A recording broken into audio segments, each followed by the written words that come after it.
Hello everybody, welcome back to my channel Trading Secrets. This channel is for entertainment purposes only. For those of you who do not know, my name is Ali. I have over 20 years experience teaching accounting, economics, business and law. Through this channel I'll be providing some stock analysis and a quick update on the $1 Million Challenge. So if anybody's not aware of this, this is a journey of an investment of $1,000 to a return of $1 million over a period of 3 years using a strategic or compound return investing. So the objective is try to get 201 trades, each with an average return of 3.5%. It's not 201 consecutive trades, we do take into account losses. So for further details about how to join us for less than $9 a month, information is available in the description below. In today's video I'm going to be looking at MMTLP, and I'm going to be sharing with you a message from the SEC to Degiro stating that MMTLP will be position close only. We're also going to be looking at a deep dive for tick symbol GRAB, so stay tuned for that, and also sharing good news for tick symbol SMCI. So congratulations to everybody who held on for super micro computers. So before we get started, let's have a look at what's happening in the markets. So first of all, from Yahoo Finance, we can see the S&P 500 is going to hit 6,666 in 2025, with large cap value stocks leading the way, as according to the Bank of America. And from Bloomberg, we can see right now today stocks are getting a tech boost as the start of the big jobs week. So overall markets are very, very positive and bullish today.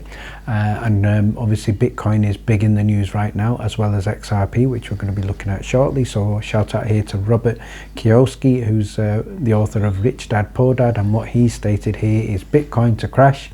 It stalled short of $100,000, and that means it may crash to $60,000, and when that happens he will not sell. He's also talking about potentially buying, and then he's predicting that Bitcoin will settle around about $250 in 2025. I believe he means $250,000, maybe a typo from Robert there. So let's have a look at the latest update shared in the Discord in our crypto channel with regard to XRP. There was also a Fintel SEC update with regard to one of the companies that invested in XRP, and we can also see it skyrocketed 15% today, and it's cementing its dominance as the third largest crypto.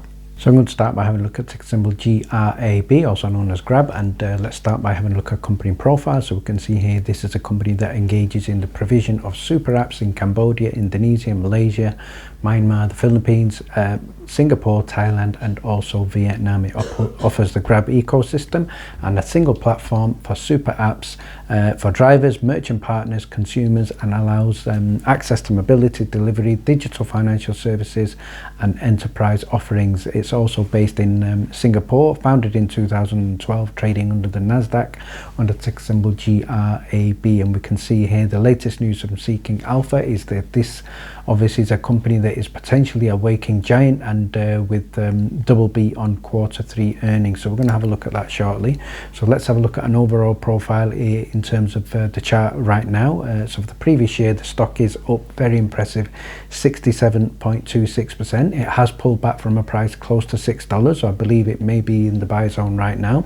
We can also see here it has got a market cap very impressive, in excess of $20 billion and revenue of $2.69 billion. So potentially a huge giant here.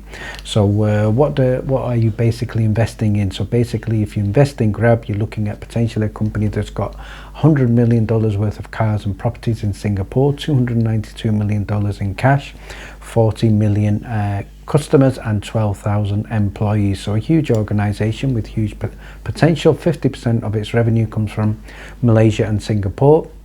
600 million people in Southeast Asia are using it, but only 6%, 600 million people in Southeast Asia are the potential market, but only 6% currently use it, with a huge potential there for expansion. So huge opportunity definitely there.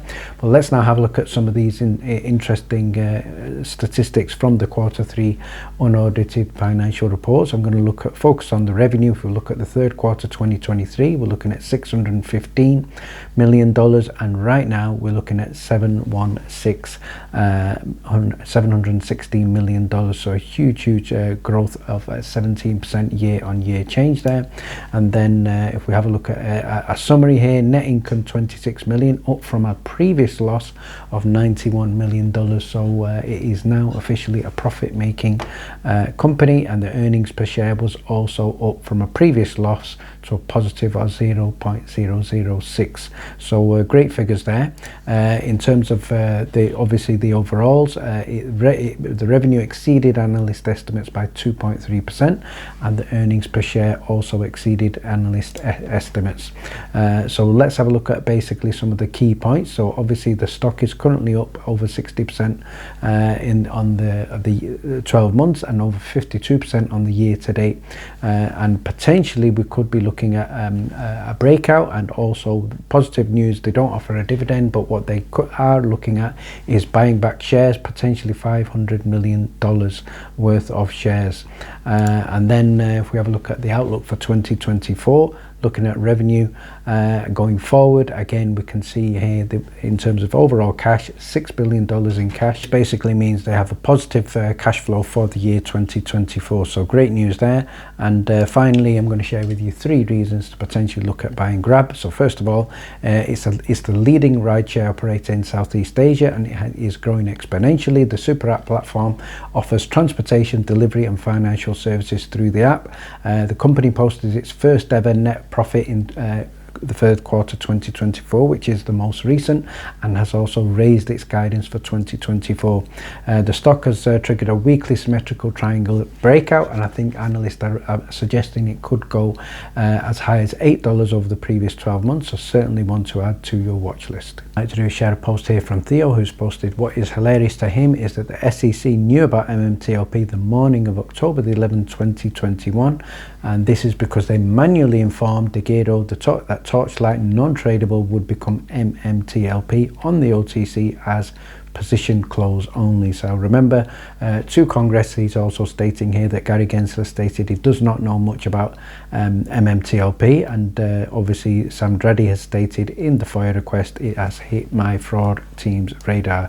So certainly a somewhat inconsistencies there by Gary Gensler, and he goes on to say someone should really fire the SEC for communications with Degiro from October the 1st 2021 to October the 12th 2021 with regard to this information, and I'm sure the SEC will again cite a danger to life for them to reveal this information. But let's have a look at the image and the message shared, and we can see here at the bottom on the screen it states, I have finally spoken to Degiro. They have told me that they are waiting for SEC confirmation to change our preferred shares to MMTLP, and that they got the confirmation this morning. They told me that the change in our accounts in the next few days. They also told me that being on OTC will not be able to buy and will only be able to sell, close position only, and that the fee will be higher than normal to do so. So obviously it's not played out exactly like this, as we all know, but it certainly looks as though that was how it should have played out. Next post I'm going to share with you is from Whiskey, who stated what they are up to with MMATQ. So remember, this was something we covered in the previous video, and again if we tie in the SEC again, the SEC enforcement director needs to preserve all the trading data for TRCH, MMAT, MMTLP, MMATQ, all including the filings submitted under CIK 1431959 and tagging in Mr. Kash Patel, and this is also looking at failed to deliver. So a good post there from Whiskey. And the final thing I'm going to give a shout out here is to Junk Savvy, who stated, with regard to FINRA being dissolved, if that happens, that will be great news. The SEC will then be tasked with broker-dealer oversight, and the SEC held to account by Congress, and hopefully bye-bye to mandatory arbitration clauses by many of the brokers. Many retail investors will finally have a chance to hold the broker-dealers responsible for the criminal behaviour, because obviously they are using arbitration in the courts as a get-out. So let's now finally move on to have a look at ticker symbol SMCI. So the news was broken live in our Discord, and the good news here is Supermicro Computers announced the completion of review by the Independent Special Committee, and amongst its findings, the Independent Special Committee determined that the resignations of the company's former registered public accounting firm Ernst & Young and the conclusions that they stated in the resignation letter were not supported by the facts examined in the review, and the committee's interim findings reported to EY on October the 2nd 2024 for the special committee's final findings. So I did state under this breaking news that this is good news for SMCI, and I believe the stock has skyrocketed from this news. So if we have a look at the chart, we can see a few days ago you had an opportunity to pick this up around about $17, and at time of editing today it was up close to 30% at $42.43. So an increase close to 200% potentially there for everybody in SMCI. So finally, thank you very much for watching. Please stay tuned.